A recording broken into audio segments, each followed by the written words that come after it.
Isang mapagpalang gabi po sa ating lahat. Ang aking ibabahagi ngayon ay makikita sa mga awit.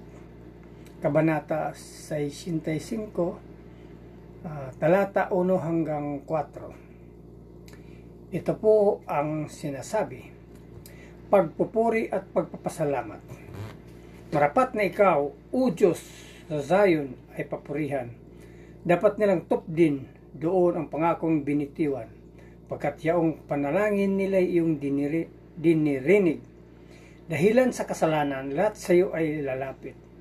Bunga nitong pagkukulang, kaya kami nalulupig. Gayon paman, patawad mo'y amin pa rin nakamit. Silang mga hinirang mo upang sa templo manahan. Silang mga pinili mo'y mapalad na tuturingan. Magagalak kaming lubos sa loob ng templong banal. Yun lang po. Maraming salamat. God bless. Purihin ang Panginoon sa kanyang banal na mga salita. Isang mapayapang gabi po sa ating lahat. Aking pong nihayag ngayong gabi ay mula po sa Aklat ng Mga Awit, Kabanata 65, talata 5 hanggang 6. Kami iyong dinirinig, tagapagligtas naming Diyos, sa kahangahangang gawa, kami iyong tinutubos. Kahit sino sa daigdig sa iba yung karagatan, may tiwala silang lahat sa taglay mong kabutihan. Sa taglay mong kalakasan, mga bundok tumatatag, dakila ka ang lakas mo ay sa gawa na hayag. Ito po ang nakasaad sa banal na kasulatan.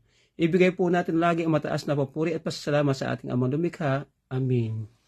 Isang mapagpalang gabi po sa ating lahat. Ang akin pong babasahin yan ay mula sa libro ng Salmo, chapter 65, verses 7 and 8.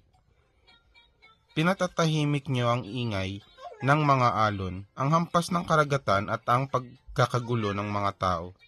Dahil sa inyong mga kahangahangang ginawa, namamangha sa inyo pati ang mga nakatira sa malayong lugar.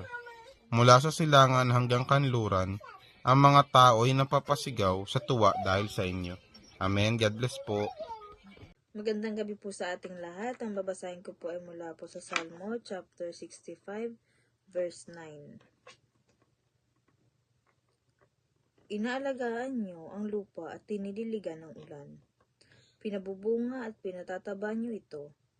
Ang mga ilog, O Diyos, ay patuloy ninyong pinaaagos. Binibigyan niyo ng ani ang mga tao. Ganito ang itinakda ninyo. Amen. God bless po.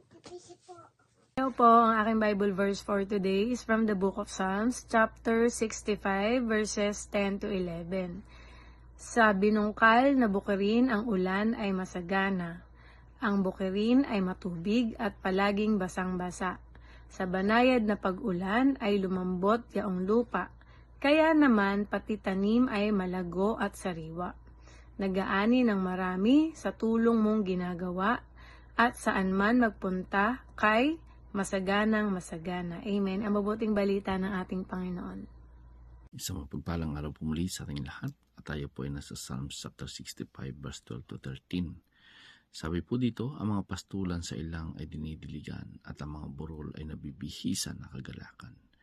Ang mga parang ay nababalot ng mga kawan at ang mga lambak ay natatakpan ng trigo.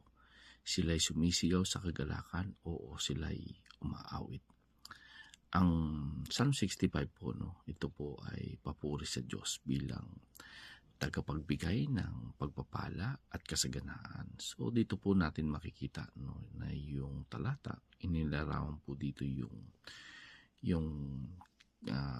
kasaganaan dahil po sa biyaya ng Diyos. So dito po yung sinasabi po dyan, yung pastulan sa ilang ay dinidiligan.